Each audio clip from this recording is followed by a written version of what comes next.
सूरज की पहली किरणें जैसे ही सुंदरपुर गांव के खेतों पर पड़ी, पूरा गांव सुनहरी रोशनी से नहा उठा। चारों तरफ हरियाली थी। खेतों में काम करते किसान, तालाब के किनारे पानी भरती महिलाएं और स्कूल जाते बच्चे गांव की खूबसूरती बढ़ा रहे थे। लेकिन इस खूबसूरत गांव की एक बड़ी समस्या थी। सुंदरपुर में कोई ढंग का होटल, ढाबा या खाने पीने का ठेला नहीं था। दिन भर खेतों में काम करने के बाद जब गांव वालों का मन कुछ स्वादिष्ट खाने का करता, तो उन्हें कई किलोमीटर दूर दूसरे गांव जाना पड़ता था। गांव के लोग अक्सर आपस में कहते, काश हमारे गांव में भी कोई अच्छा खाने का ठेला होता। लेकिन यह सिर्फ एक सपना बनकर रह जाता।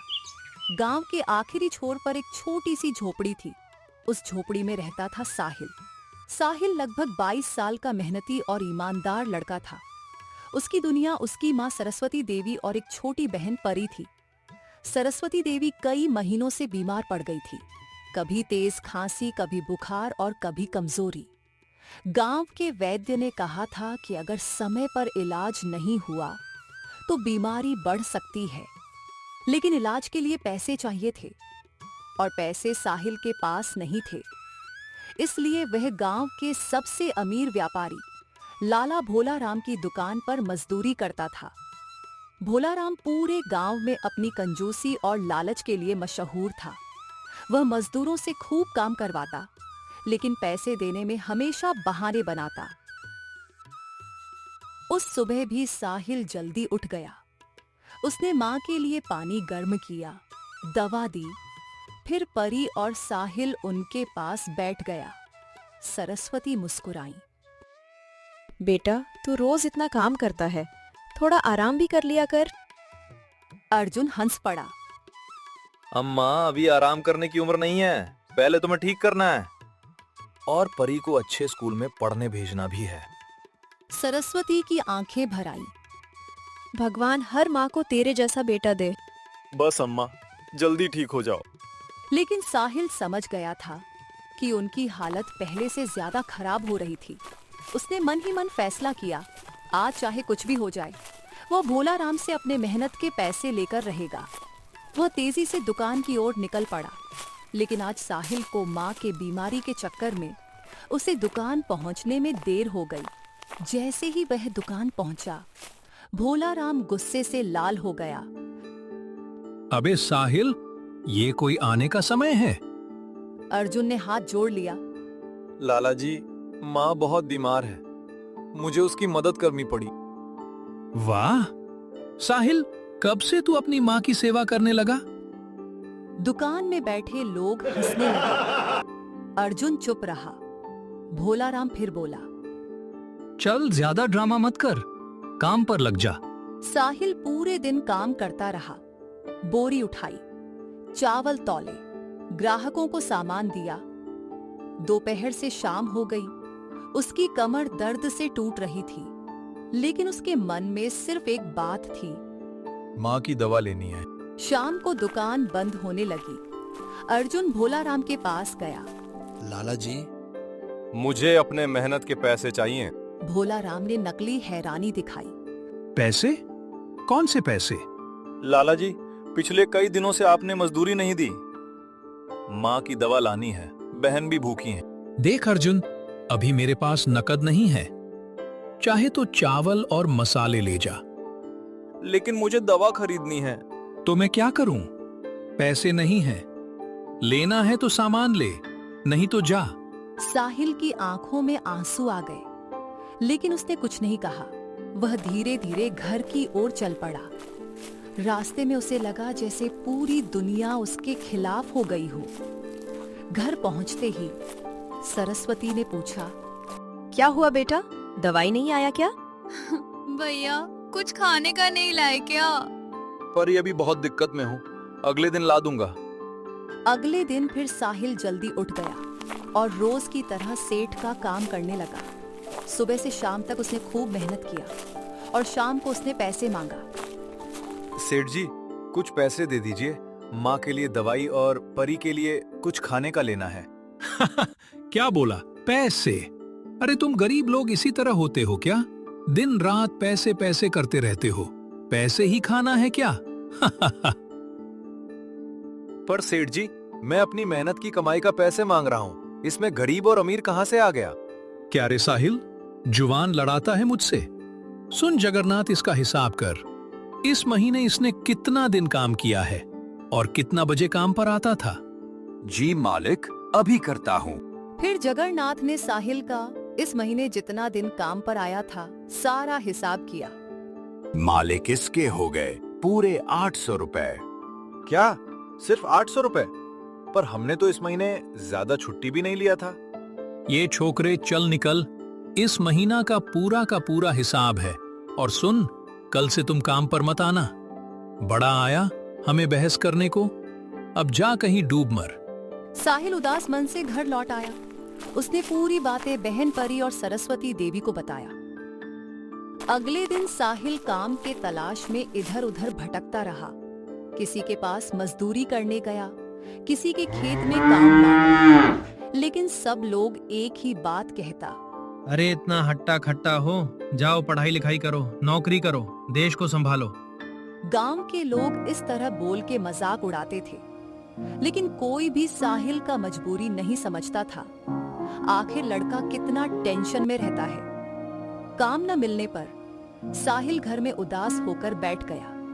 तभी उसकी माँ सरस्वती देवी वहां आई। साहिल, क्या हुआ बेटा? इतना उदास क्यों हो? कहीं काम नहीं मिल रहा क्या? नहीं माँ, कोई काम नहीं दे रहा। साहिल, भगवान पर भरोसा रखो बेटा, क्योंकि भगवान ने हमारे लिए एक नया रास्ता खोल दिया है। साहिल कुछ समझ नहीं पाया। आखिर माँ क्या बोल रही है?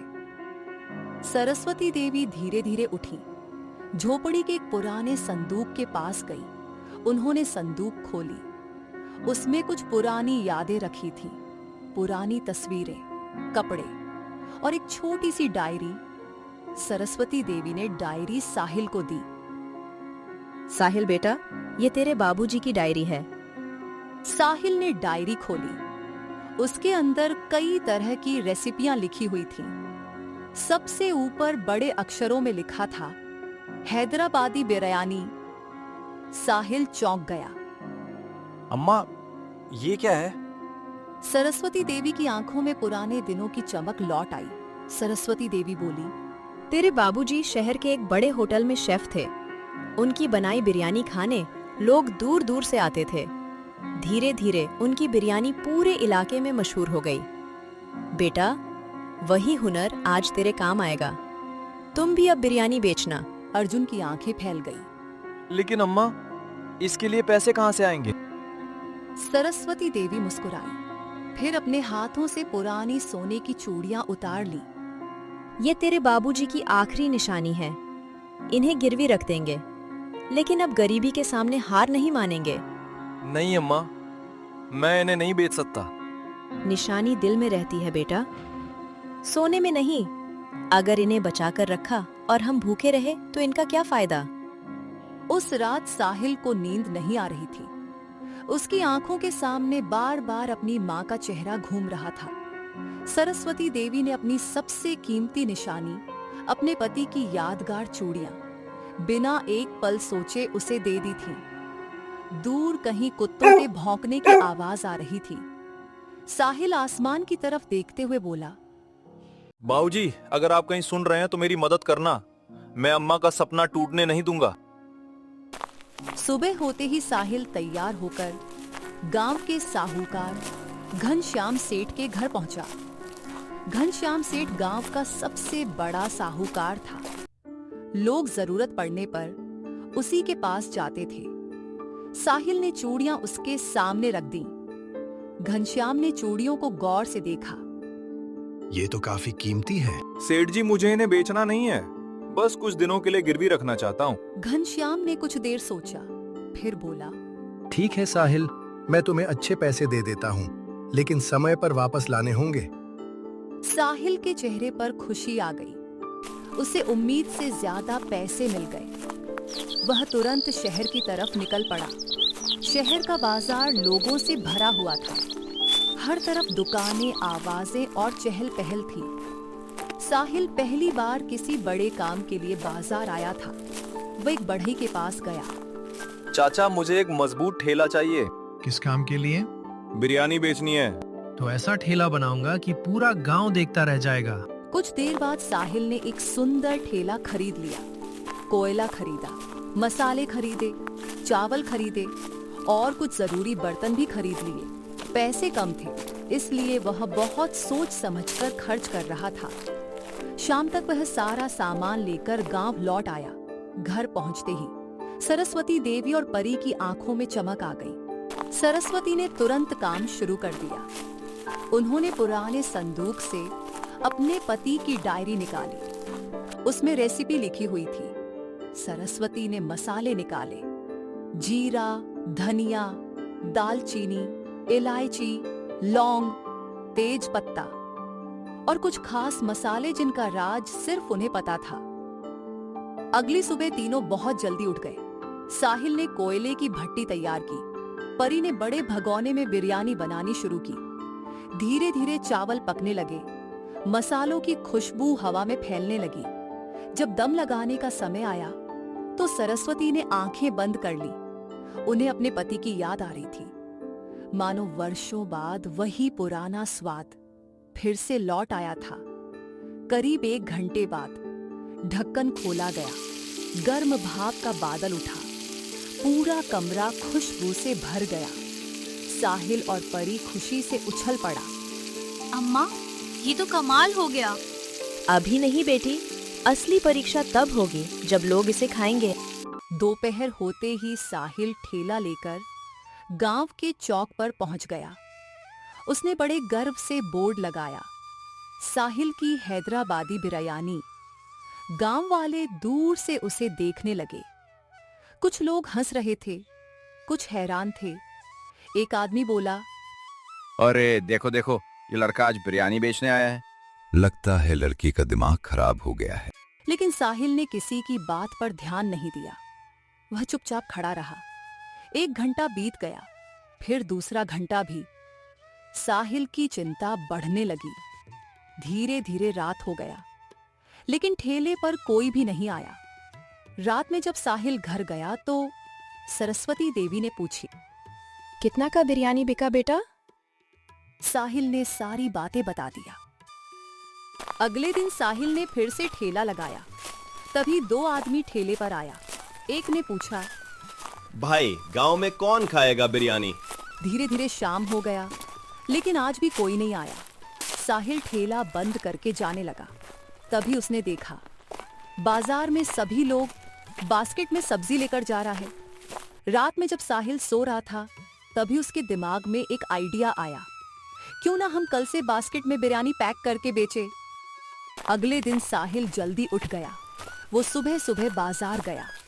वहां से बहुत सारा बास्केट खरीद लाया। फिर उसने ठेला को गांव के जंगल में लगा दिया। ठेले पर लिखा, जंगल में बास्केट बिरयानी। फिर 2-3 घंटा के बाद 2 लोग आया। अरे भाई, ये जंगल में बिरयानी बास्केट में करके क्यों बेच रहा है? कैसा लगता है बिरयानी बास्केट में खाने में? पहले खाकर देखिए, अगर पसंद नहीं आए तो पैसे वापस। इतना विश्वास है अपने बास्केट बिरयानी पर। ठीक है, फिर लगा 1-1 प्लेट। साहिल ने प्यार से दोनों को 1-1 बास्केट बिरयानी दिया। गर्मा गर्म भाप निकल रही थी। खुशबू इतनी शानदार थी कि कुछ लोग और भी वहां आ गया। दोनों आदमी पहला निवाला खाते ही बोला, वाह, अरे भाई ये तो कमाल है। दूसरा वाला बोला, और ये बास्केट में परोसने का तरीका तो बहुत अलग है। मैंने शहर के बड़े बड़े होटलों में बिरयानी खाई है, लेकिन ऐसा स्वाद पहली बार चखा है। उन दोनों की बातें सुनकर लोग उत्सुक हो गए। एक किसान आगे आया, मुझे भी एक बास्केट देना बेटा। फिर दूसरा आया, फिर तीसरा। देखते ही देखते ठेले के सामने लाइन लग गई। जो लोग पहले मजाक उड़ा रहे थे, वही अब बिरयानी खरीद रहे थे। पूरे जंगल से गांव में सिर्फ एक ही चर्चा थी, साहिल की जंगल में बास्केट बिरयानी। लोग बास्केट खरीदकर घर भी लेकर जा रहा था। कुछ ही घंटों में सारी बास्केट बिरयानी खत्म हो गई। साहिल को यकीन नहीं हो रहा था। उसकी आंखों में खुशी के आंसू आ गए। शाम को साहिल घर पहुंचा। उसने कमाई के पैसे मां के हाथों में रख दिया। सरस्वती देवी और परी कुछ पल तक पैसे देखती रहीं, फिर दोनों की आंखें भर आईं।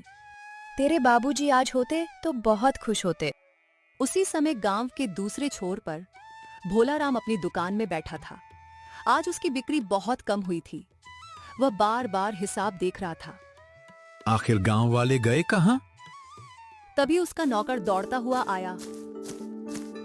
मालिक, मालिक, वो साहिल जिसे आपने काम से निकाला था, उसने गांव में बास्केट बिरयानी का ठेला लगा लिया है और पूरा गांव उसी के ठेले पर उमड़ पड़ा है। यह सुनकर भोलाराम का चेहरा बदल गया। उसकी आंखों में जलन दिखाई देने लगी। वह बड़बड़ाया, एक मजदूर मुझसे आगे निकलने की कोशिश कर रहा है। उसे अंदाजा नहीं था कि आने वाले दिनों में साहिल की सफलता उसकी सबसे बड़ी परेशानी बनने वाली है। और उसी रात भोलाराम ने साहिल का धंधा बंद करवाने की पहली चाल चलने का फैसला कर लिया। साहिल की बास्केट बिरयानी का पहला दिन शानदार रहा था। पूरे गांव में उसी की चर्चा थी। जहां लोग पहले उसका मजाक उड़ा रहे थे, वहीं अब उसकी तारीफ करते नहीं थक रहे थे। उधर झोपड़ी में सरस्वती देवी परी और साहिल पहली कमाई देखकर खुश थे। सरस्वती देवी बोली, बेटा याद रखना, सफलता मिलने पर घमंड कभी मत करना। अम्मा, मैं तो बस इतना चाहता हूँ कि आपका इलाज अच्छे से हो जाए और परी को अच्छे स्कूल में पढ़ाई के लिए भेज सकूं। तीनों देर तक बातें करते रहे, लेकिन उन्हें नहीं पता था कि गांव के दूसरे छोर पर कोई उनकी खुशियां छीनने की योजना बना रहा था। उस रात लाला भोलाराम को नींद नहीं आई। वो बिस्तर पर करवटें बदल रहा था। बार बार उसके कानों में लोगों की बातें गूंज रही थी। साहिल की बिरयानी बहुत स्वादिष्ट है। पूरा गांव वहीं जा रहा है। बास्केट बिरयानी का तो जवाब नहीं। उसी समय उसने अपने पुराने नौकर जगन्नाथ को बुलाया। कुछ देर बाद जगन्नाथ वहां पहुंचा। कल सुबह से अर्जुन पर नजर रखो। मुझे पता लगाना है कि उसकी बास्केट बिरयानी में ऐसा क्या खास है। जैसा आप कहें मालिक। अगली सुबह सूरज निकलने से पहले ही साहिल, परी और सरस्वती देवी काम में लग गए। आज उन्होंने पहले दिन से दोगुनी बिरयानी बनाई। गर्म मसालों की खुशबू पूरे इलाके में फैल रही थी। जब साहिल ठेला लेकर चौक पहुंचा तो साहिल हैरान रह गया। कुछ लोग पहले से उसका इंतजार कर रहे थे। एक किसान बोला, अरे साहिल, जल्दी खोलो ठेला, कल तो हमें बिरयानी मिली ही नहीं थी। साहिल के चेहरे पर मुस्कान आ गई। उसने ठेला सजाया। कुछ ही देर में ग्राहकों की लंबी लाइन लग गई। दोपहर तक सारी बिरयानी लगभग खत्म हो चुकी थी। दूर खड़ा जगन्नाथ यह सब देख रहा था।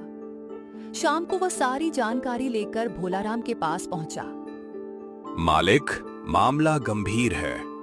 लोग बिरयानी के दीवाने हो गए हैं। अगर यही चलता रहा तो साहिल बहुत बड़ा व्यापारी बन जाएगा। आज रात उसका राज पता लगाओ कि वो बास्केट बिरयानी में क्या मिलाता जो इतना कस्टमर आता है। रात काफी हो चुकी थी। गांव में सन्नाटा पसरा हुआ था। हर तरफ अंधेरा था। साहिल, परी और सरस्वती देवी खाना खाकर सो चुके थे, लेकिन झोपड़ी के बाहर कोई खड़ा था। वह कोई और नहीं बल्कि जगन्नाथ था।